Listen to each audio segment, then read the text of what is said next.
Well, hello, welcome to the show. I'm Joe Hyde, publisher of San Angelo Live, and I'm with John Bariou, and he is running for city council for one of these SMDs up north. Which Single member District 2. Single member District 2, and you're in a field of 3 people, so it's a very contested race.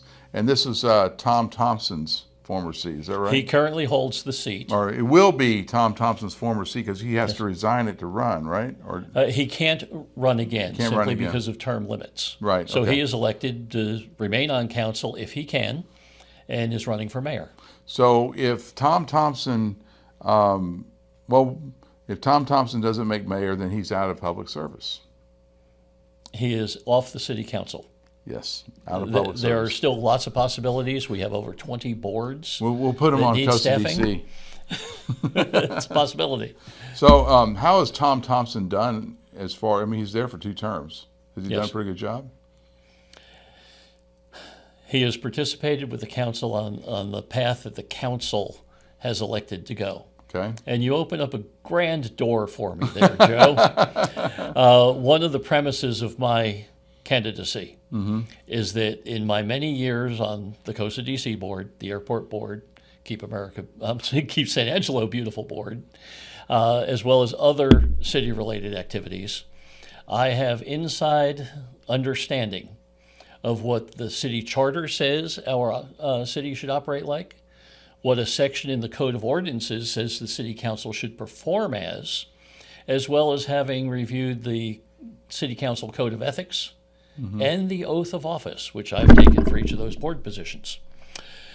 Essentially, San Angelo is a City Council manager form of government under Texas law. It's the way we're chartered. Okay. We have been operating... Now, I would argue with that. We're not Houston. Correct. Which Houston's a mayor-managed city.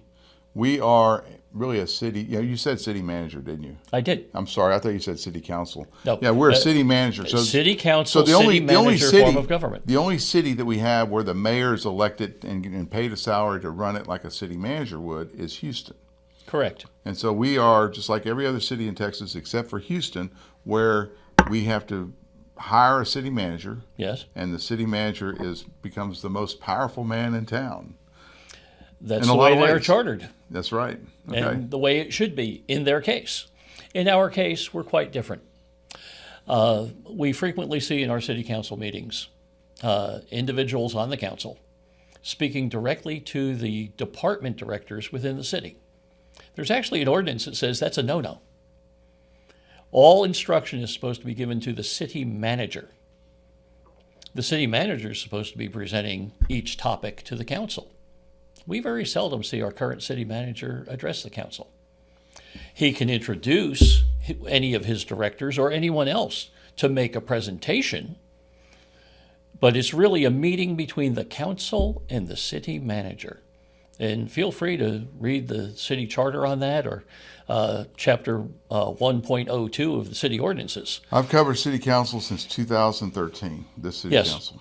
And it has always been that if it's a finance issue, you're going to bring up Tina Diersky or whoever's the head of finance.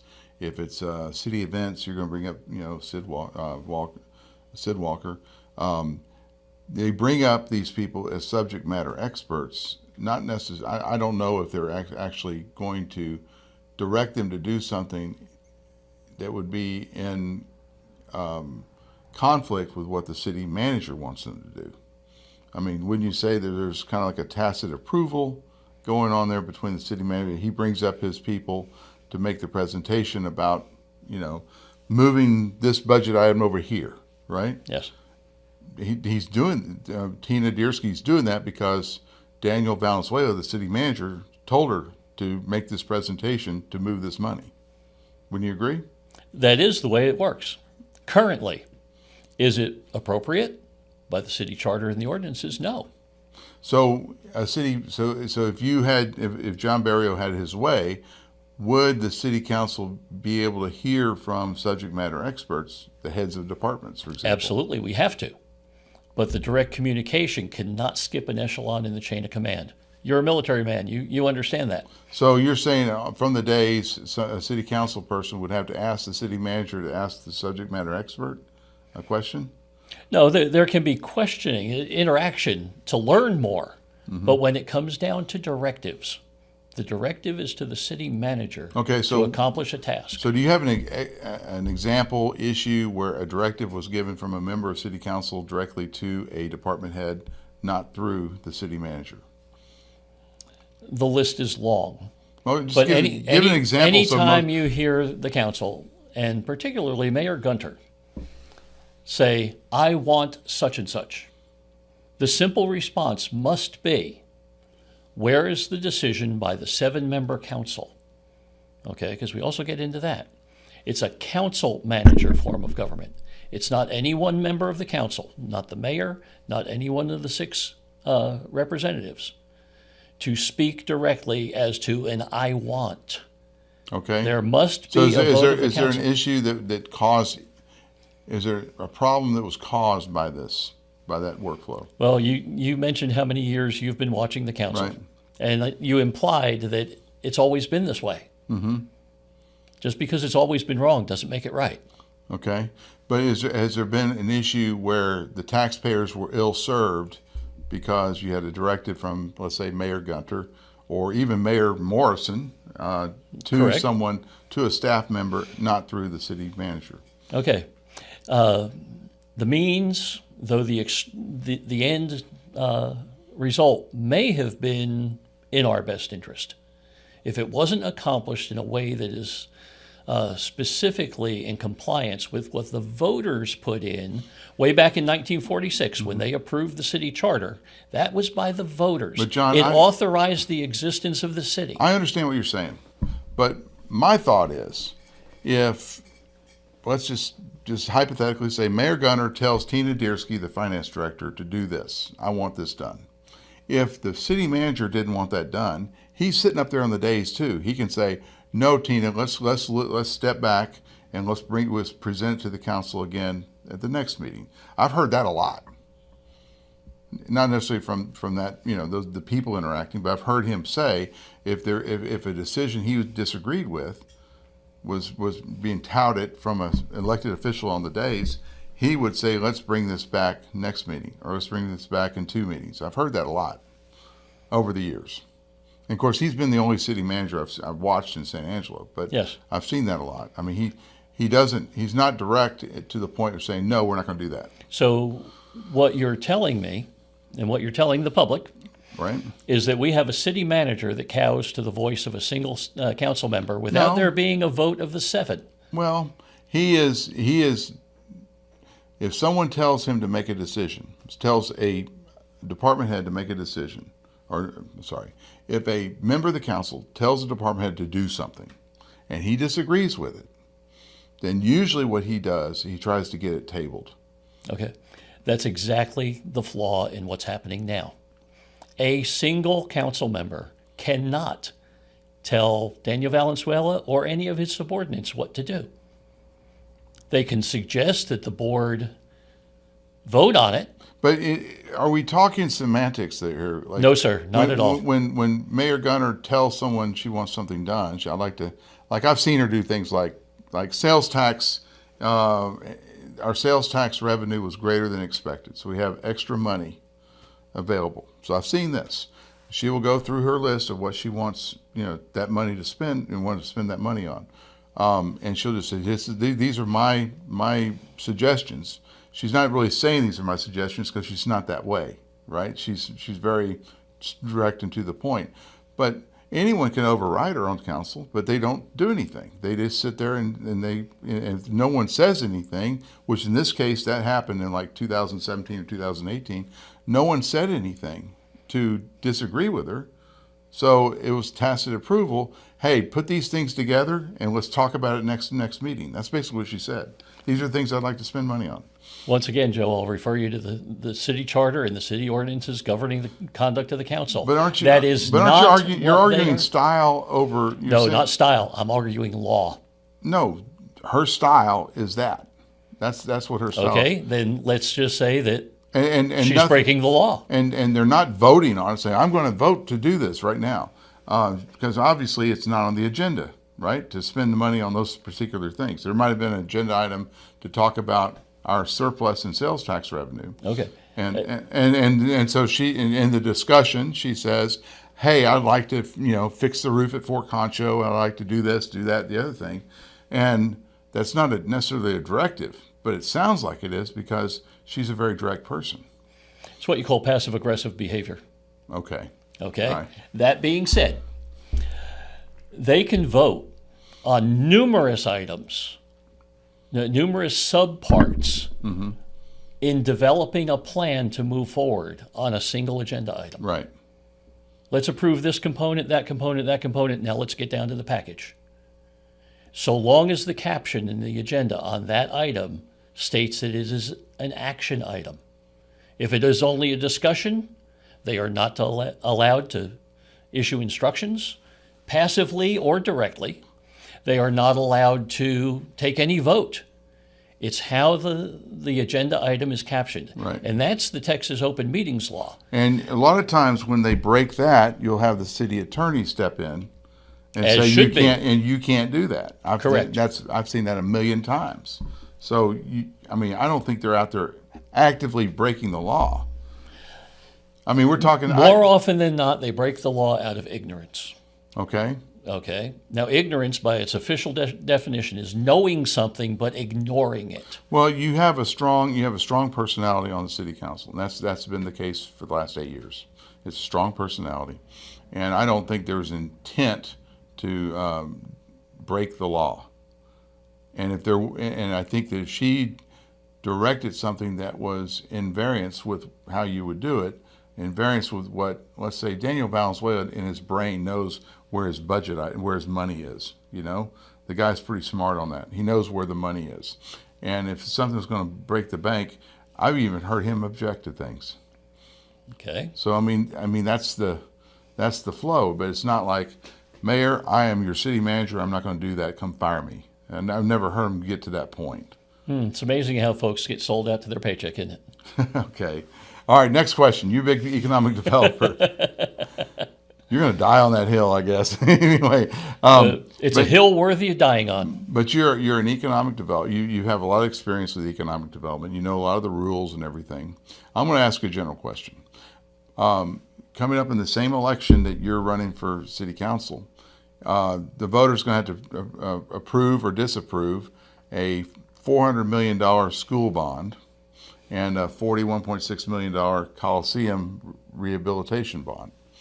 One of the things I've looked at when I'm, looking through, like, I'll give you an example. First of all, if you talk to Lane Carter, he's their county judge, he says, our biggest problem in San Angelo is we're not growing fast enough. We're not adding new properties to the rolls fast enough to pay for all these needs we have. The county has needs too, and they've kind of remained silent on the bond issue because we got to get the school district through, the San Angelo ISD, and the Coliseum through first. And we're not growing enough to create new revenue. So if you go and look at some of the top employers of San Angelo, you have Angelo State University, you got Goodfellow Air Force Base, you got Shannon, you have Ethicon or Johnson & Johnson. None of those large employers pay any property taxes. They're either government institutions or tax exempt. So a lot of these, like this $400 million bond, it's going to be a 27-cent tax increase on people's school taxes. That's a huge amount. And it's all falling on residential taxpayers. What could we do in San Angelo to better or improve our economic development and start growing? We're not growing fast enough for all these needs. Okay. When the half-cent sales tax was implemented, the city council drafted the ordinance that creates it. And they felt at the time, politically, that if they did not dedicate a significant portion of that half-cent sales tax to water projects, we would dry up. Pardon the pun. Right. We'd have no water to grow. Correct. Money has been invested in the lakes, the water purification systems, the well field, the pipeline to get it to San Angelo. You're talking about the Hickory project. Absolutely. Okay. In many presentations, and I have crunched the numbers and looked very closely at it. Under the direction of our current city management, the presentations made to council never look at the whole picture of our water supply. When the Hickory Aquifer well field was pushed through, I was on the coast of DC Right. at the time.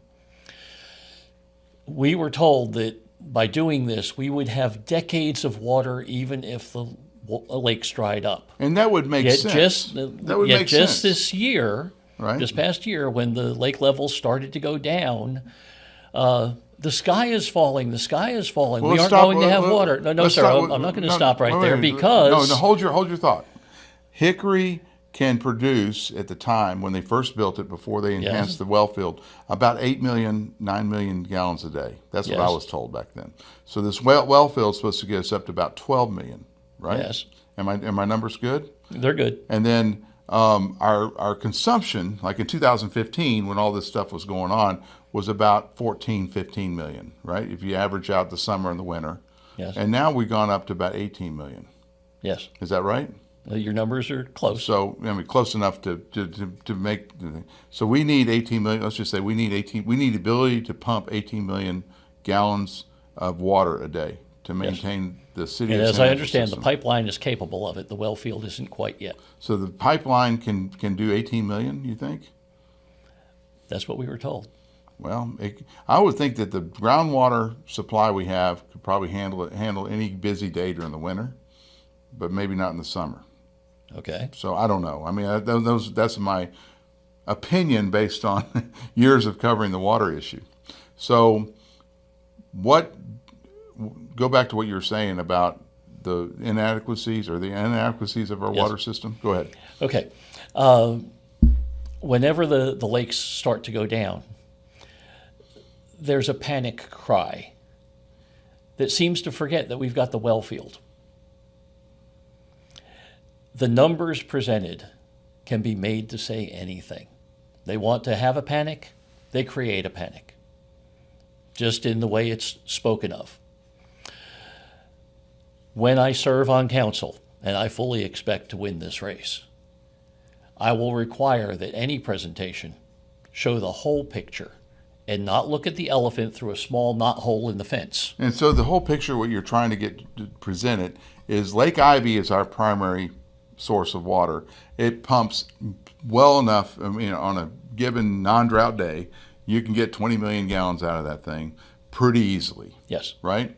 And so what you're saying is, if it goes down, you could maybe go do half the Hickory, half Ivy, and as Ivy, depletes, maybe you can go 100% Hickory. Yes. And we have plenty of water. Is that your argument? That is my argument. Okay. I'm going to quote you something from Dwayne Morrison, the former mayor. He said, the minute we start pumping 15 million gallons of water a day out of the Hickory, they're going to cry.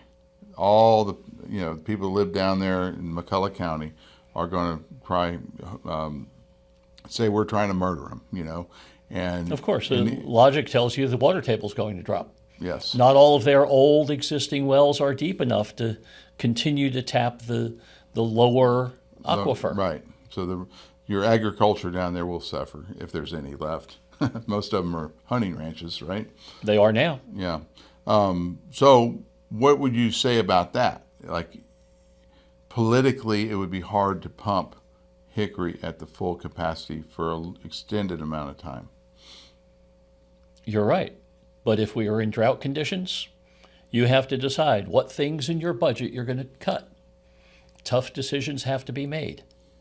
And as council member, I am prepared to help the other 6 members of council make those tough decisions. Okay, so the last question I have on the water issue, and then we'll go back to economic development. What do you think, when you say you want them to give you the whole picture about water, what are they trying to extract out of council today by just talking about the surface water, which is primarily the Ivy water supply? It's a manipulation of the numbers. And the point I'm really trying to make is that because of the insight I have, the many years experience, I will insist upon full disclosure of all the relevant facts, not just taking a presentation saying, well, that sure sounds good. We need to make a decision this way. Too many things are done with smoke and mirrors with our current city management and city council. It needs to stop. It needs to be forthright, truthful, and questioned to the nth degree. Is this truly giving us all the facts? Okay. So you want to know where all the water is, and that's an example of giving That you is all an the example. facts. Okay. Back to the economic development. So we're stuck with the 72% going to water development projects. I would presume that 100% of that 72% money of the half-cent sales tax revenue, which is what, about 11 million a year? Roughly. Something like that. So 72% of that is already spoken for and is financing these large water projects. We've incurred a lot of debt that does depend on that 72%. So you can't just say, I'm going to stop doing the 72% water. It's already spoken for on bonds. Well, again, the ballot issue that created the half-cent sales tax dedicated 72%. That's almost as though telling a kid, you've got $20 allowance every week. He'll find a way, so long as you end up with zero by the end of the week. Mm-hmm. He'll find a way to spend all $20. Right. I believe that they continue to find ways to spend all $72 million a year. Or 72%. Yeah. Or 72. Yeah. I misspoke that. Sorry about that. That's okay. I misspoke enough too. So. Okay. We are human, right? Right. Okay. They find a way to spend that 72%. Mm-hmm. When in fact, a better approach to this, in my opinion, would be resubmit the ballot to the public and say, we're going to grandfather the 72%. Give it a timeout. Give it a sunset. So as you pay off debt, you can go ahead and less money going to the water, right, dedicated to the water, and more money potentially being made available to the economic development that we also need to keep in balance. The balance isn't always going to be 28%, 72%. But if there were a sunset on the 72%, water projects could still be brought to the independent corporation that is the COSA DC, City of San Angelo Development Corporation. It is not a department of the city. Many people are confused about that. Mm-hmm. And the state legislature set up development corporations to be that way. But in that way, the ballot no longer speaks to always having to spend something, even if it's not required. We're seeing that with DOGE on the federal level. Just because there were budgeted items doesn't mean that budget item is still justified. Right. So to put a sunset on the 72%, okay, in a couple years we have another $20 million project that needs to be weighed. And present it to the COSA DC board. You're saying water or not? It could be a water project or not? Let's focus on water. Okay. They no longer have the dedicated 72%. The city could still go to COSA DC and say, this is a worthy project to increase the water supply toward economic development. We would request that you approve a $20 million allocation. Okay. What I'm concerned as a citizen of this area with COSA DC is we tied our hands with the 72%. I think you made a very good presentation of why and how. Yes.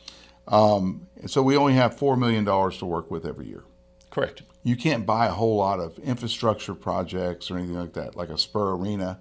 Correct. With $4 million.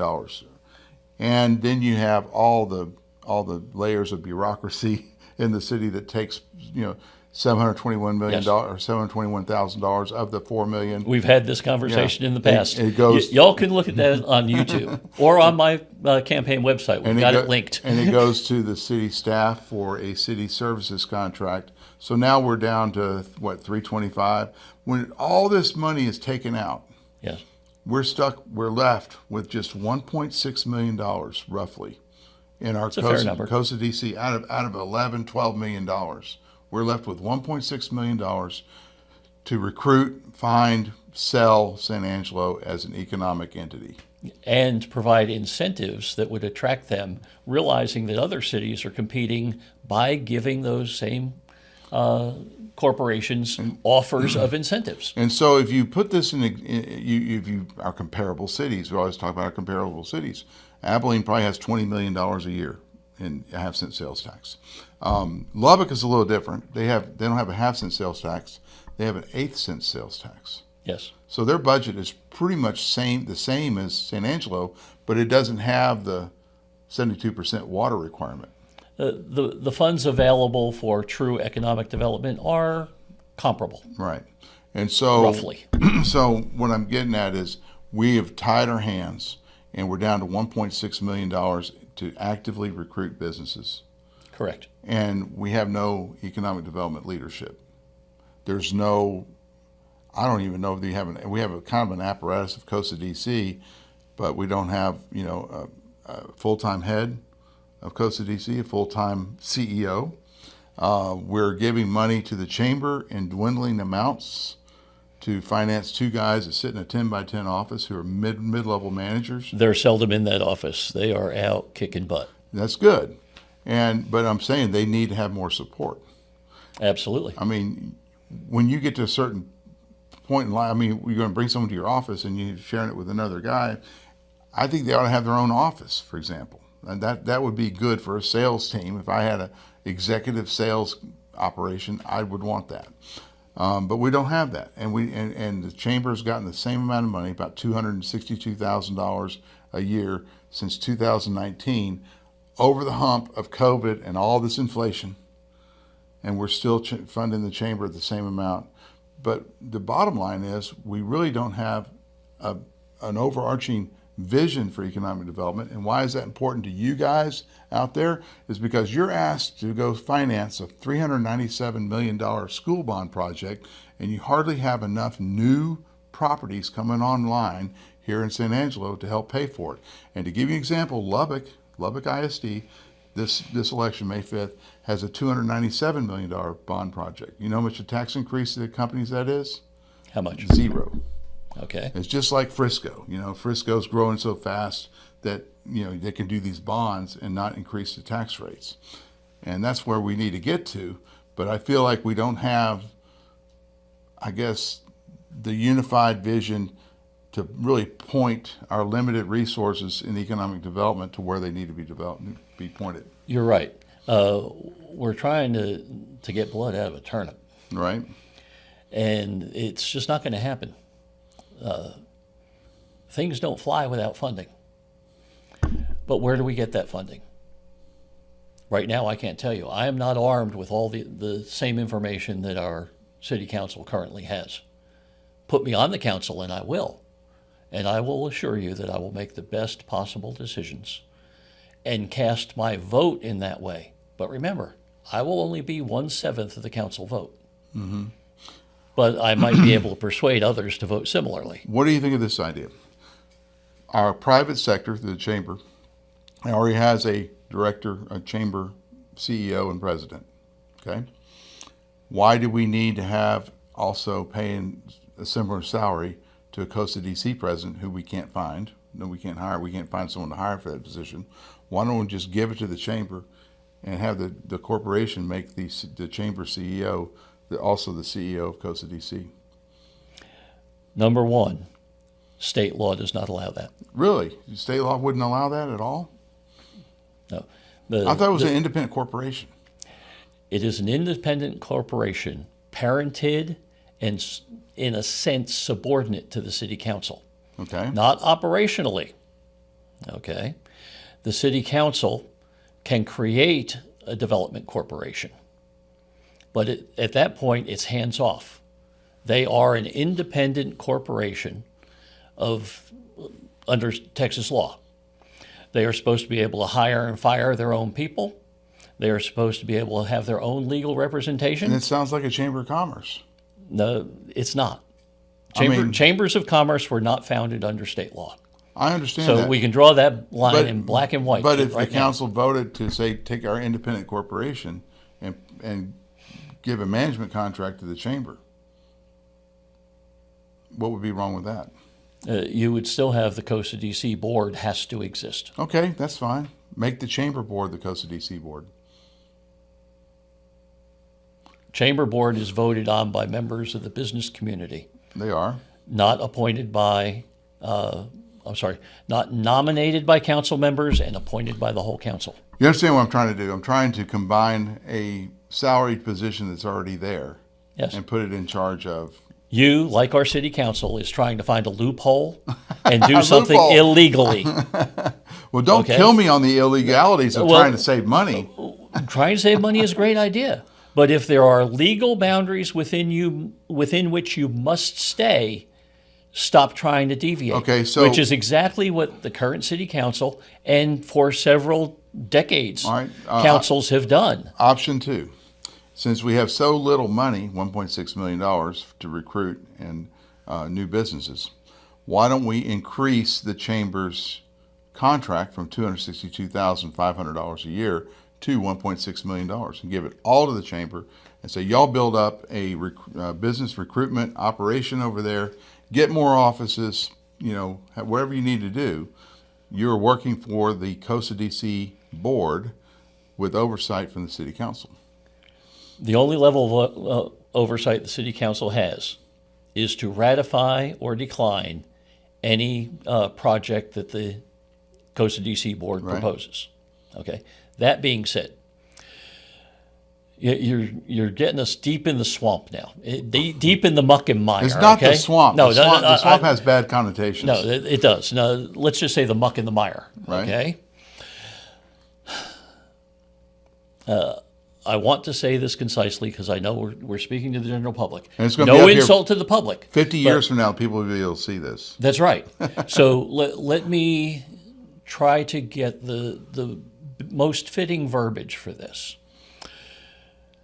When I was on the COSA DC board, we had an item that we wanted to increase the allocation to the contractors.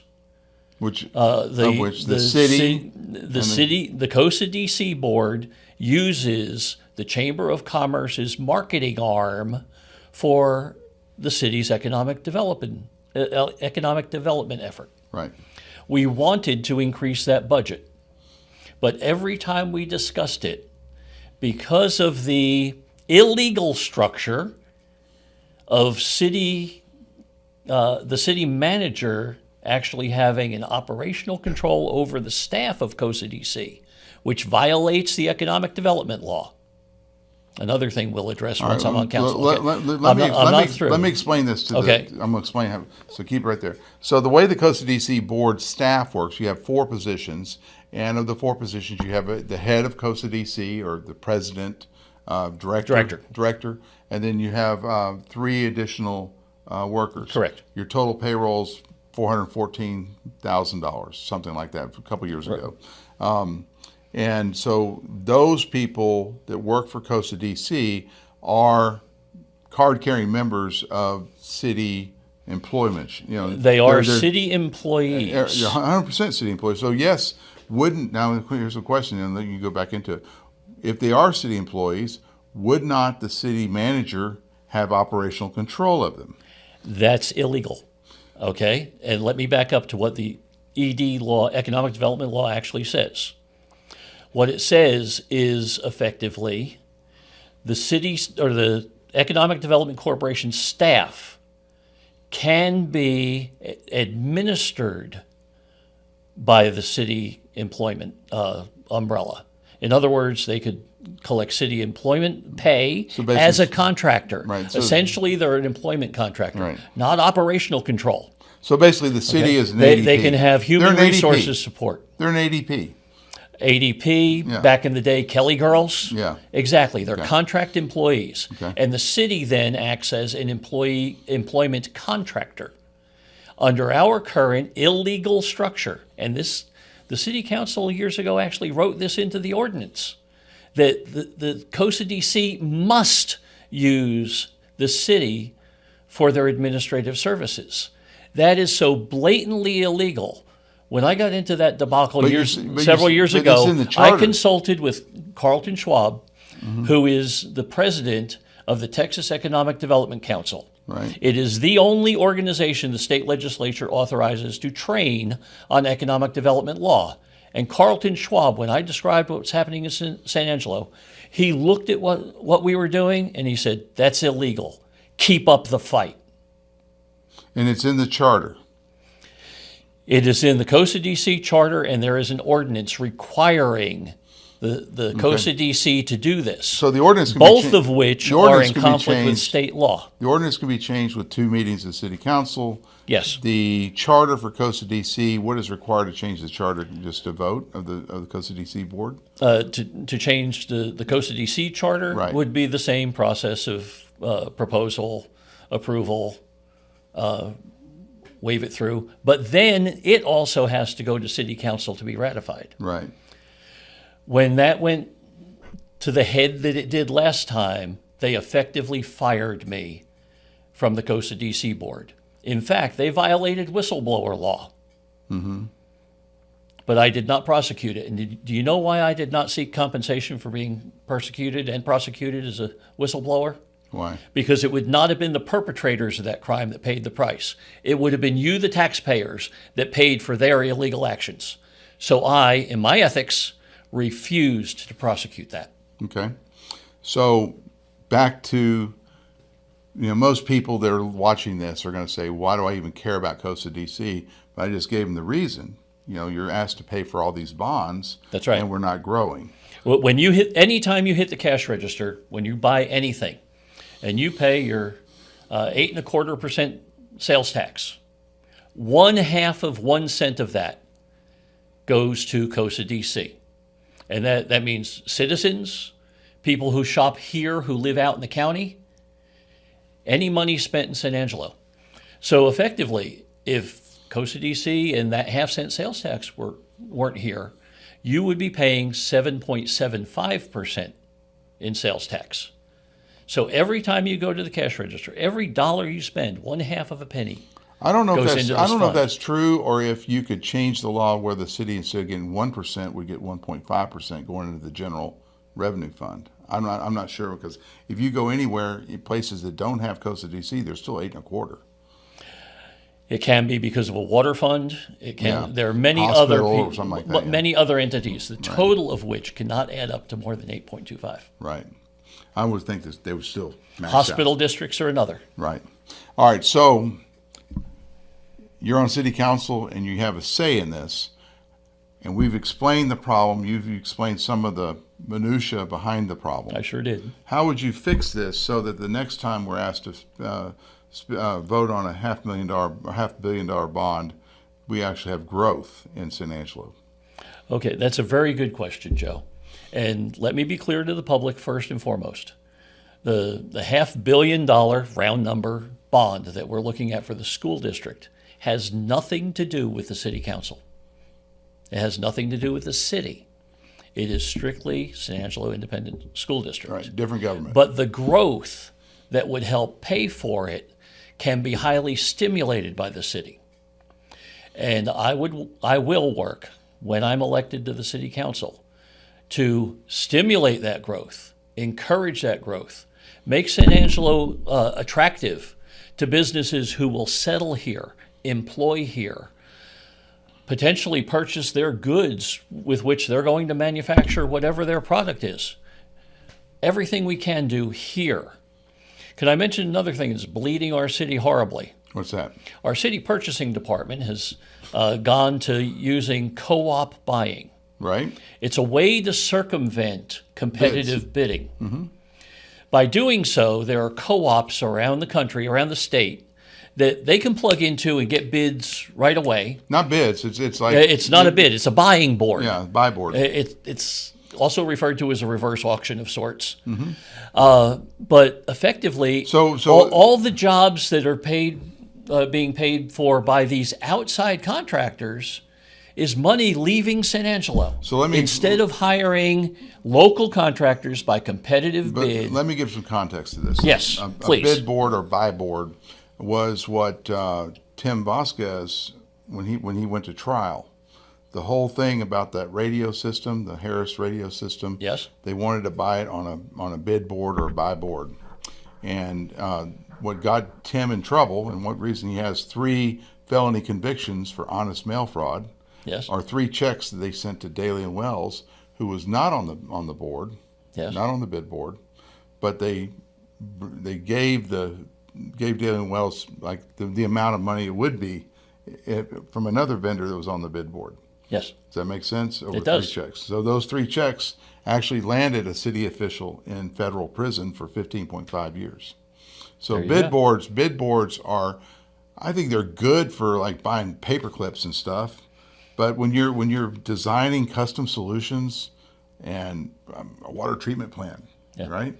Or fixing a whole lot of water pipes underneath the roads and stuff, they still need to use the bid process for those really large projects. It's picking and choosing your contractors, Right. essentially, without competitive bidding, which would afford those jobs locally. Do yourselves a favor. Hit Google and just read up on cooperative purchasing by municipalities and socialism. Okay. Co-op buying is a socialist process. We are a free nation based on the American free enterprise system. And cooperative buying is just about the total opposite of it. Okay. I can almost agree with you on that because in advertising buying with car dealerships, you have to be anointed by the big 3 car dealers in order to sell advertising. You mean to part them. of a syndicate? Yes. Oh my goodness. Yes. RICO.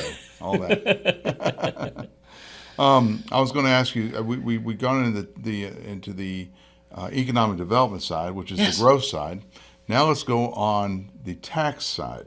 Yes. Now, I have never seen a city council in my 12 years of covering this wonderful city of ours, San Angelo. I've never seen a city council pass a budget during the summer that lowered the absolute taxes that you would pay.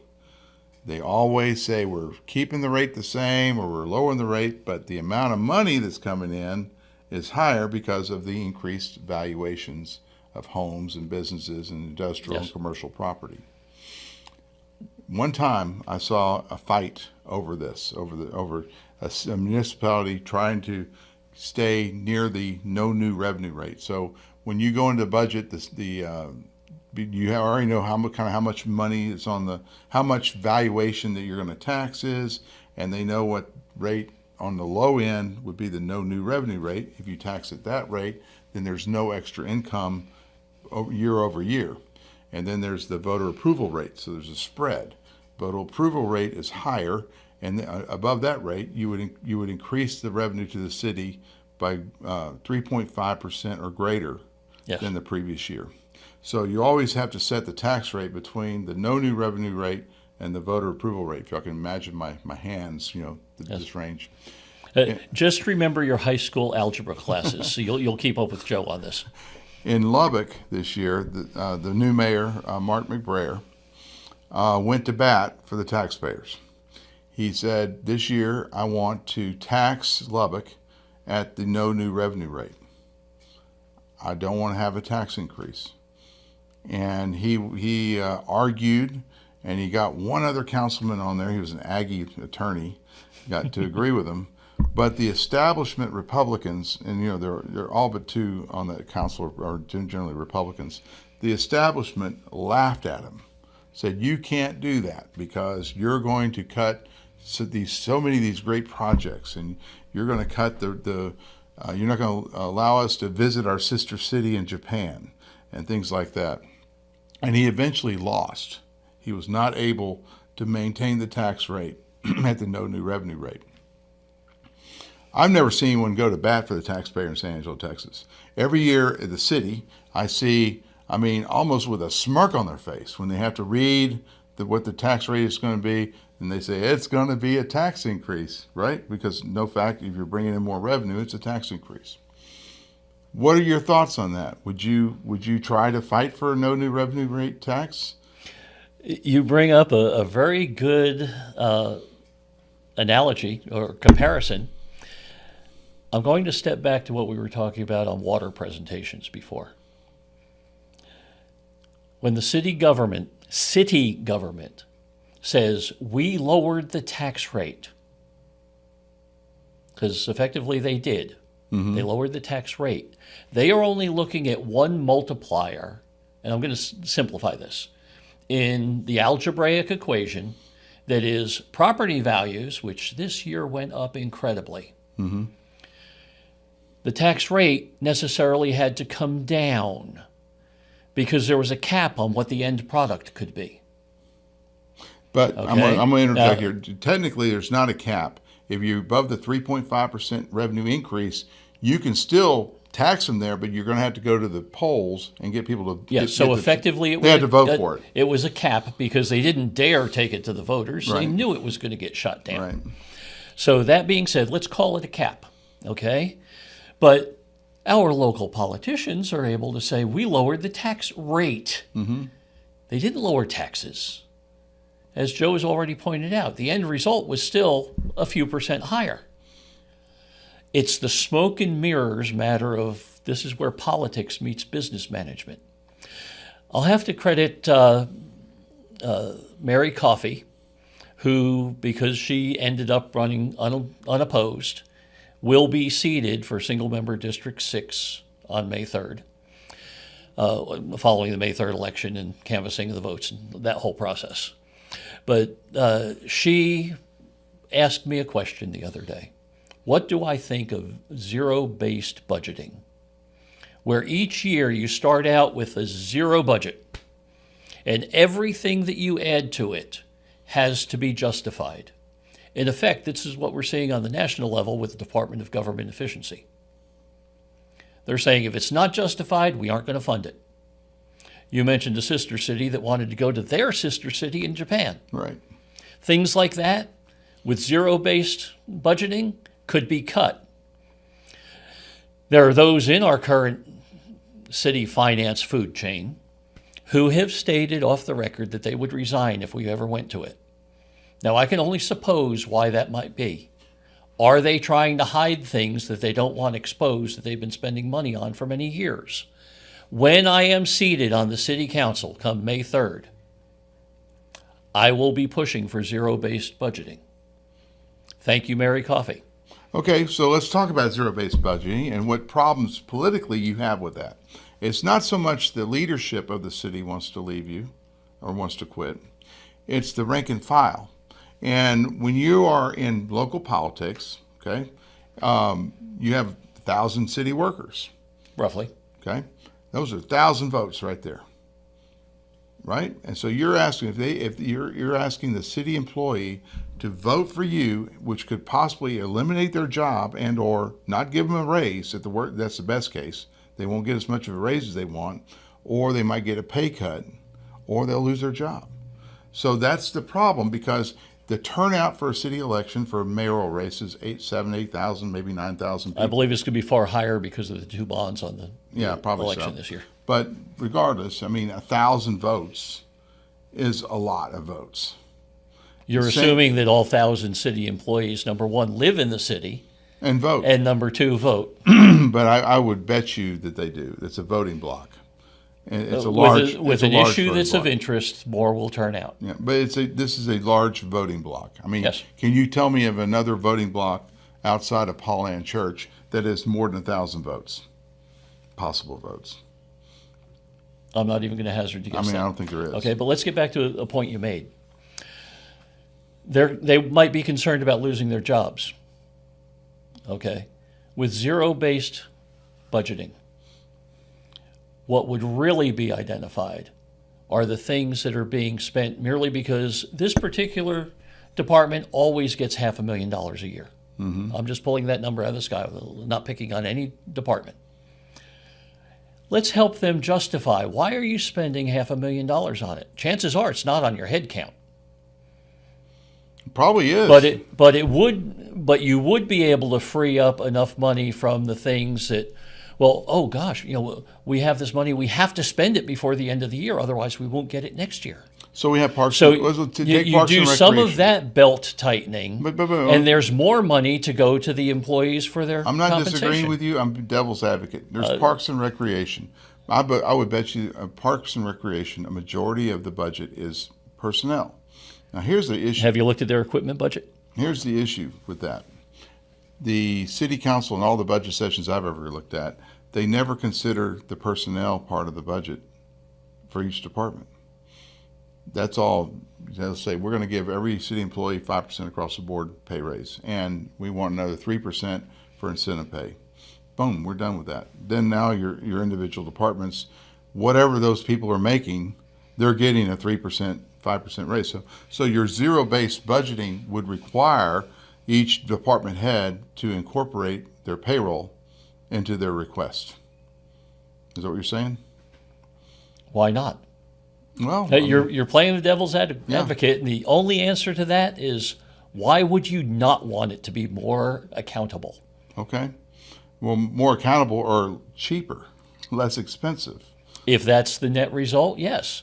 But if you really analyze it on that level and look at the payroll for each department, reasonably, you would also be looking at, are the rates of pay we're paying for parks employees commensurate with what they could earn outside of city employment? If it's not, then they deserve the raise, if nothing else but to keep them on board. Right. Why lose years of training and experience just because you got your fists so tightly on, well, it's the way we've always done it? It's true. And also, that's not logical. The employee longevity is there also. Yeah. So you are, by putting the employees in each department onto the zero-based budgeting platform, you are putting them somewhat in peril as to how, if this particular employee is going to get a raise, or maybe we need to lower him because the oil field's gone away, for example. Those kinds of things.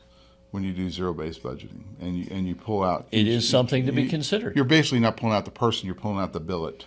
Yes. And you're looking at the billet. All right. Can we do more with fewer people? Sometimes that's necessary. One of the biggest problems with the city right now is they do have fewer people. They can't fill all their positions. I mean, it's time to look at where we could squeeze the budget and find more money for employees. So there's probably money that's not being spent that's budgeted right now, because they have so many positions that aren't filled. Give me zero-based budgeting, and we'll find out where that money's being spent. Right. Because it's sure not building up anywhere. I don't see it. I have one last issue to talk about. Yes, sir. The Rodeo Association needs a new venue. Now, I'm telling you that is a true statement. They need a new venue. When you look at the competition in the rodeo world, like Dickey's Arena in Fort Worth, for example, they took a lesser rodeo and put a lot of glitz on it, and now it's competing very heavily with the storied and, I guess, the storied and historic San Angelo Rodeo, which is a gigantic driver of economic, I guess. Yes. It gives the city some identity. It's very important. I'll back up a little bit. I'm sorry, my questions are included a lot of stuff. Go right ahead. Many years ago, I think in the early 80s, maybe late 70s, there was a proposal out to build an equestrian center for those in Grape Creek. That means horses. Anyway, jokes. He mentioned Aggies early. Don't feel like you're picking on. Yeah. So we were going to build a gigantic equestrian center. We're going to have horse shows and those kinds of things, which is a lot of money. Because if you ever watch Taylor Sheridan, that's all he does. In Yellowstone. Yes. The equestrian world is a lot of money. Well, the big donor for it was GTE Southwest, and I think they pulled out and they decided not to do it, and they canceled the project. Abilene picks it up, and today they have the equestrian stuff. We have the rodeo. We gave up an opportunity there. I think if we don't help the rodeo, or if the rodeo is not able to improve its venue, the same thing might happen to us. Not that Abilene would take our rodeo from us, but somebody might. Some other city might do it. It's a competitive world. It's a very competitive world. So in order to do that, we have to take a venue, which is the Coliseum, that's where the rodeo is held, that probably does $150,000 a year in revenue other than the rodeo. Yes. Okay? Not a whole lot you can pay for financing something with the annual payments of $150,000. Many events there, some of the small shows and such, barely pay to light and heat the facility. Yeah. So we're going to take this facility, and we're basically going to rebuild it, $42 is it 42 million? 42.6 million. Yeah, I believe that's the And they're asking the voters to vote on this, for the city to issue the bonds for $42.6 million to do this rehabilitation of the Coliseum. Is that a good thing for the city to do? Okay. I'm going to approach this, Joe, as though I'm already on the council. Okay. Okay. My opinion does not matter. I mentioned earlier the charter and the code of ordinances. I'm not supposed to bring my opinion into it. I'm supposed to represent the people. So I'm going to share some things that people have already been sharing with me. Okay. I'll add a second preface. Okay. I'm lucky. On May 3rd, the bond is going to be voted on. I cannot be in office before the bond is in the history books. So really what I say really doesn't add or detract from it. Okay? Let's talk about the pros. I believe it's $37 million economic impact is the number they're using for the rodeo. That's a big economic impact. Granted, it happens in a matter of weeks or days. Basically 3 weeks. Basically 3 weeks. Mm-hmm. Okay. There are very few other businesses, manufacturers or otherwise, that have that same economic impact on San Angelo annually. What would we do to fight to keep that business here? We talked about economic development earlier. One of its programs is the Business or Retention and Expansion program, BREP, B-R-E-P, Business Retention Expansion Program. We would spend a lot of money keeping that here. But what the bond is asking the people to do is to fund this retention by expanding. It's sort of like if you don't maintain your car, how long do you expect to be able to keep driving it? Right. It's eventually going to peter out. The rodeo has every prospect in the world of waning if we don't keep up with the other cities trying to compete to attract the rodeo. And it's not going to be because of the local rodeo association, whether it succeeds or not. It's going to be about their sponsors. It's going to be about the participants. If they decide, hey, this other venue looks a whole lot sweeter than the one we got in San Angelo. But then let's look at the downside. The cons. One that hit me square in the face recently was a phone call I got. Said, we have a current sitting city council who, in a tiers decision, decided, contrary to what the voters had voted into place, they would not spend money in the north tier zones for improvement of facades and handicap access and such if an applicant were a church or any other 501c3. A nonprofit. A nonprofit. Well, folks, you may not realize it or not, but the San Angelo Rodeo Association is a 501c3 nonprofit to the benefit of children. All the scholarships they give away. When I countered with that thought, I was reminded that, but who really profits from the Rodeo Association money? What about the purses that are given away?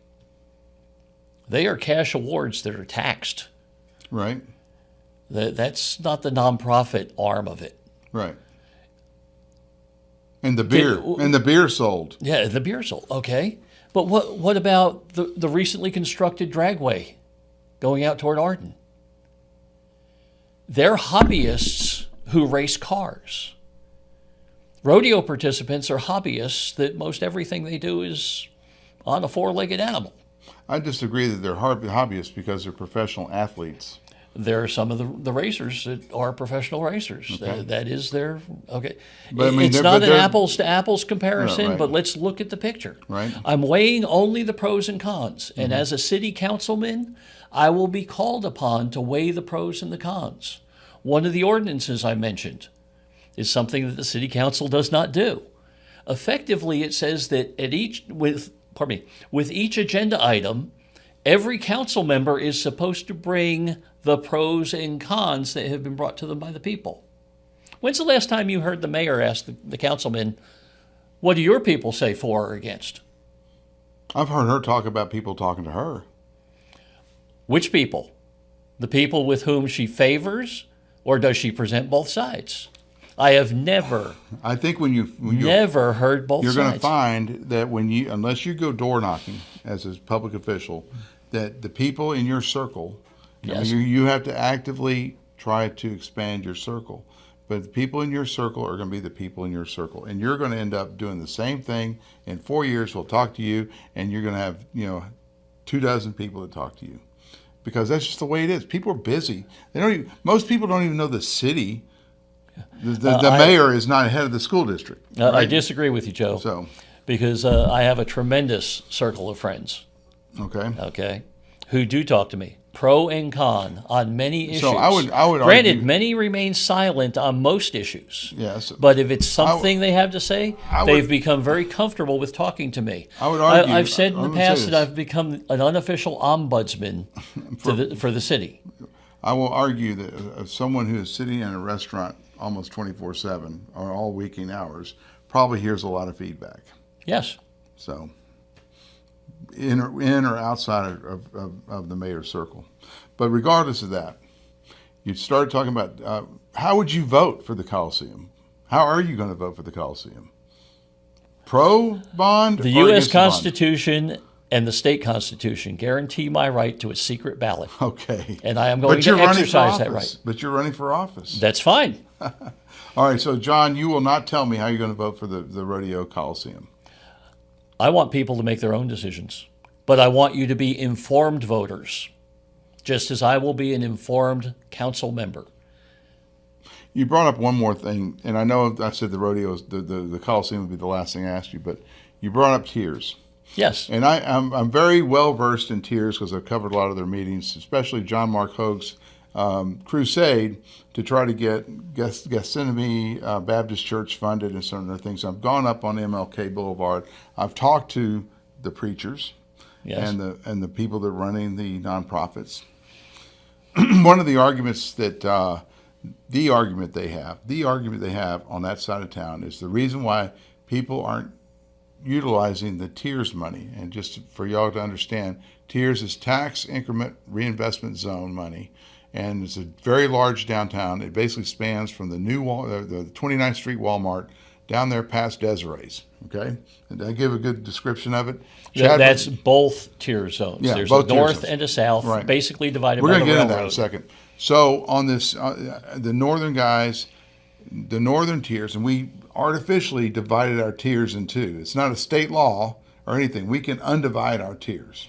They established the tier zone, and then the basically Lakeview area felt neglected. Right. So a second tier zone was established, and you're gonna- that evolved into south and north. Right. So what we need to do is, in my opinion, this is my opinion, because I'm a military guy. Yes. If I'm going to war, I want to be able to concentrate my forces where it gets the most bang for the buck. Okay. Because we have northern and southern tiers is traditionally, not now, but traditionally has been where all the growth and all the new projects are. Yes. You have millions of dollars up there in the northern tiers that cannot be used for southern tiers projects because you have that artificial divide. And it really is an artificial divide because the city council can wipe it out and put tiers into one big pot, and then we can direct the funds. If I understand Where it needs to correctly, be. they can't do it without a vote. Okay, well then let's go to the vote. Put it to the voters. Put it to the voters. Would you support a referendum to combine the north and south tiers? I would support a referendum. And you're from Lakeview, though. You're representing Lakeview. How are you going to get votes? Supporting the referendum does not say I would vote for or against it, Joe. Okay. Don't confuse that. All right. So would you campaign against the referendum to combine the two tiers? Since that's not a ballot initiative yet, I'll reserve that. But let's talk about the current situation. Okay. Well, back to this. The reason why the northern tiers, at least on MLK, is because the people who own businesses, and there's some exceptions like Western Sky, Steakhouse. They've used tiers money up there, but there's exceptions. But the reason why it's not so common up there as it is in the southern tiers is because a lot of those businesses aren't there to grow. They're there to maintain, and they don't want to improve their property and risk having their property valuations go through the roof.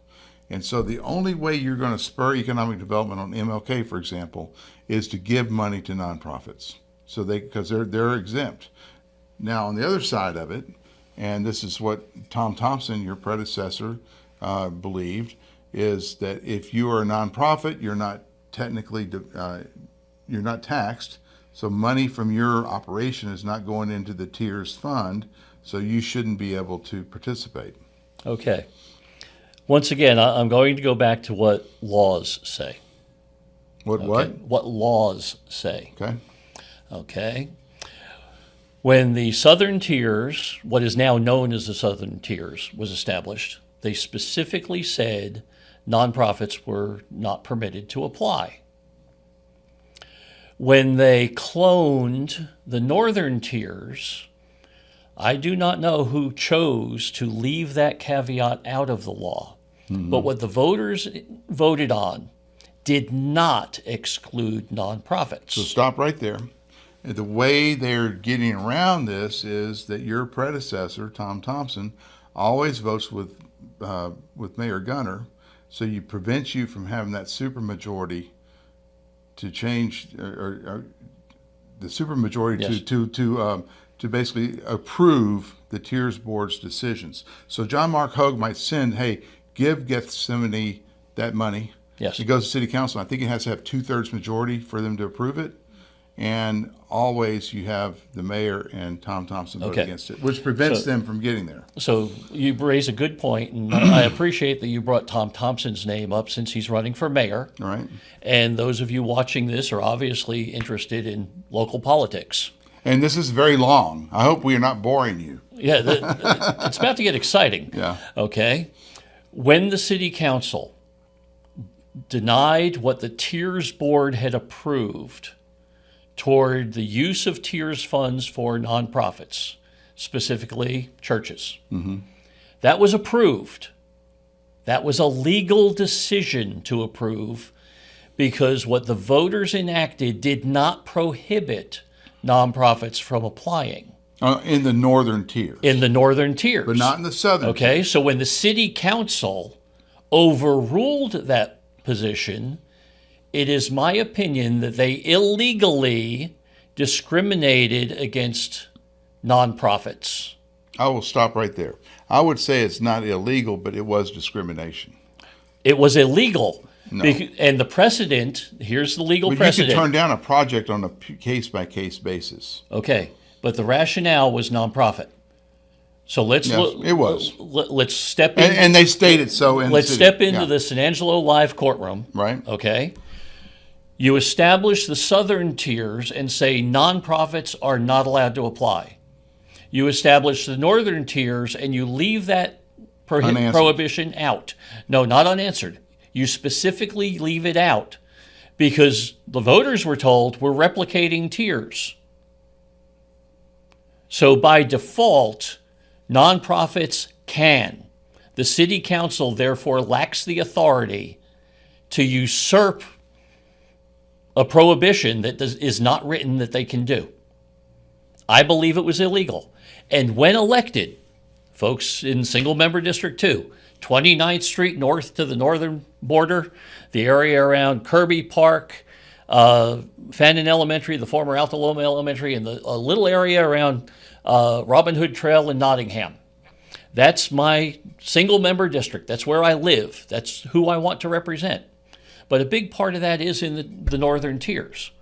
So in representing you and that portion that's further south than 29th Street, the other part of the northern tiers, it will be my almost immediate proposal upon being seated that those nonprofits who have applied and had been approved by the Tiers Board should be approached immediately by the Tiers Board and asked, do you want to revitalize your application?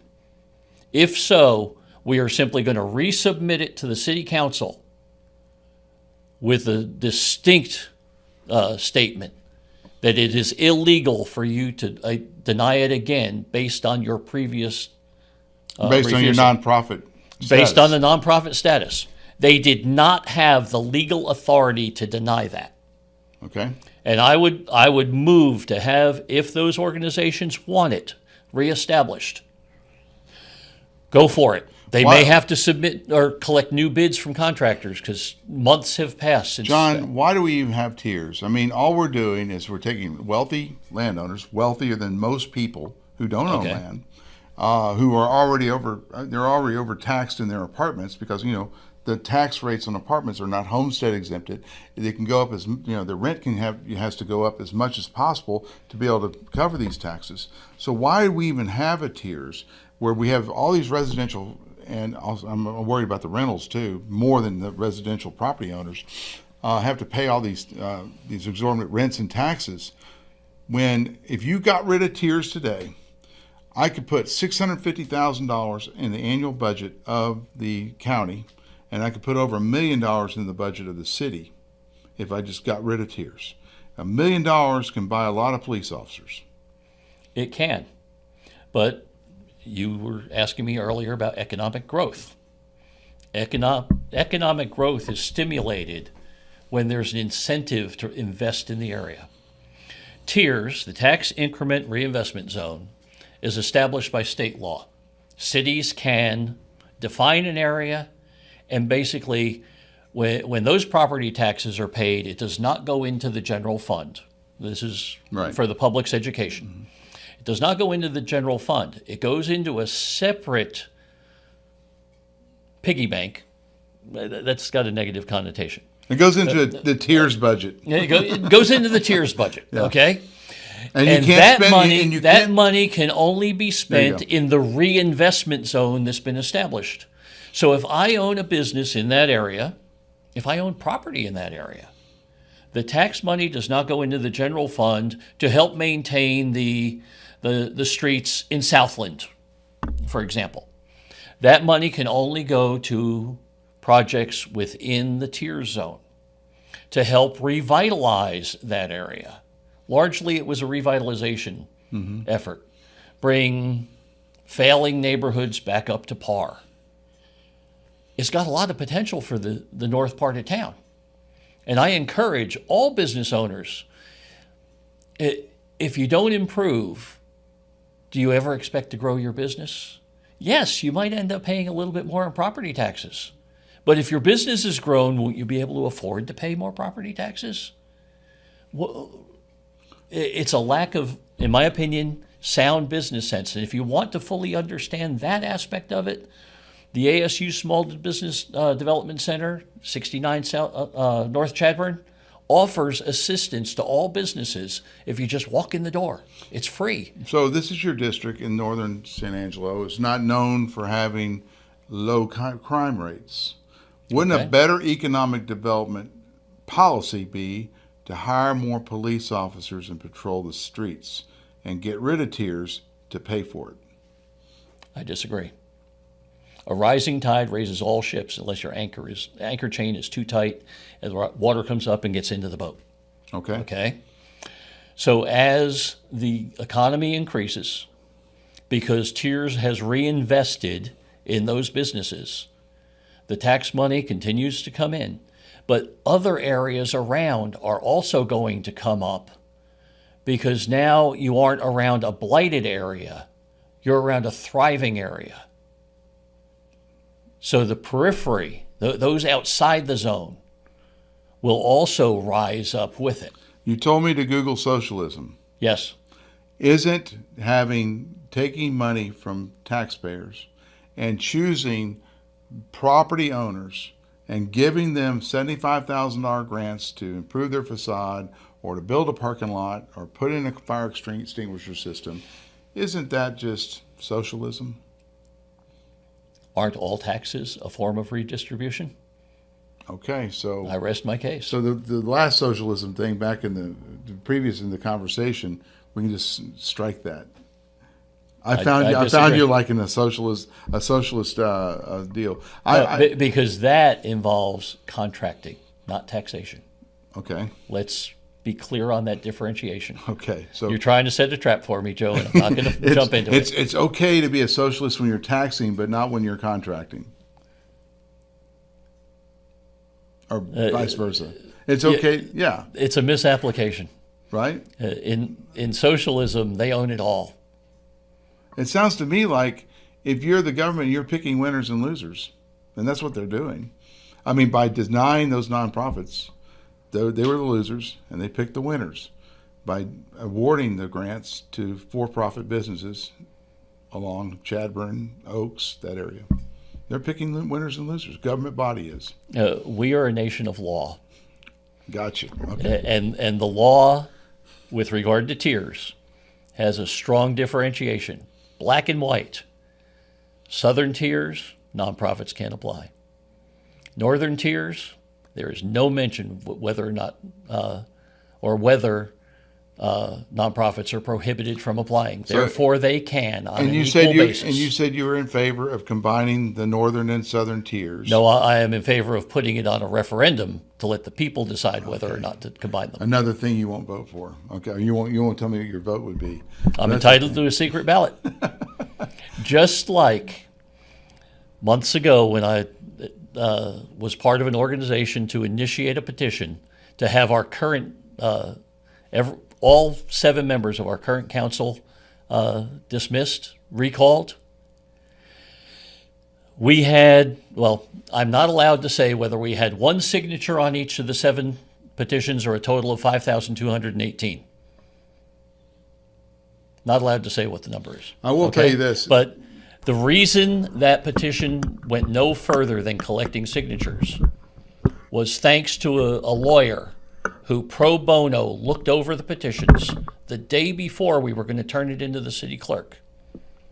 And I was told, do not turn these petitions in, because the now former city attorney had chosen to use verbiage in the caption at the top of each form that violated what the law, the city charter, said was supposed to be up there.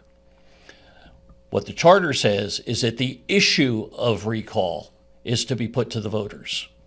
What the city attorney, under someone's apparent instruction, had put on there was that the undersigned want the named individuals recalled. That was a violation of voter rights. And if we had gone ahead and submitted those petitions, we would have been complicit in the violation of the U.S. and state constitutional requirement for a secret ballot, because the undersigned were basically saying, I'm going to vote yes. Gotcha. Now, I do not know why that is now the former city attorney. She got a better job in Fort Worth? Why was she looking? That's all I'll say. I will say we're going to clean up city government. I will say this: the recall petitions that you were going out had one city councilman particularly worried because he didn't have a whole lot of votes because he's in a small, less populated area, had less votes, and that was Harry Thomas. I think you only need like 40 signatures on him, and you could have recalled him. Correct. But let's put it this way. All 7 were included in that petition drive for only one reason. There were actually 3 who were actively violating the charter. You got the other 4 because they weren't doing anything about it? The other 4 because they knew of it but did not say anything about it, which is also a violation of those 4 documents that require the utmost in ethics. And rest assured, when I'm seated on that council, I will be policing the ethics of the 7. All right, so this has been John Bariou, candidate for SMD 2. I got to get these. I got to start remembering all of them again. SMD 2 up in the north side. Yes. And early voting starts April 22nd. Early voting April 22nd. Actual election day is Saturday, May the 3rd. And for those who don't have ready access to the city council map, the district is from 29th Street to the northern edge of town, basically from Armstrong Street west. When you get to the river, it expands. It's essentially the neighborhoods around Kirby Park, Fannin Elementary, the former Altaloma Elementary, and then there's a little about 4th Street area on the other side of the East-West Thruway that includes Nottingham on down to Robin Hood. But if you want to look at that map, if you'll go to the City of San Angelo webpage, click on Departments, click on GIS, which is the Global Information System. John, why don't you just take a screenshot and post it on your Facebook page? Already got it there, okay? Okay. But once you're in the GIS mapping, click on Elections, and you will be able to blow it up, see your street name, pick out your place, and you'll know what district you're in. This election cycle, single-member districts 2, 4, and 6 are up for grabs, as well as the mayor. Single-member district 6, because she was unopposed in the end, Mary Coffey is already your council person. All right. Well, John, thanks for joining us. Thank you. Back to you guys. I'm Joe Hyde, San Angelo Live. When it comes to unique pieces you can't find anywhere else, Kano's Diamonds and Coins is your one-stop shop.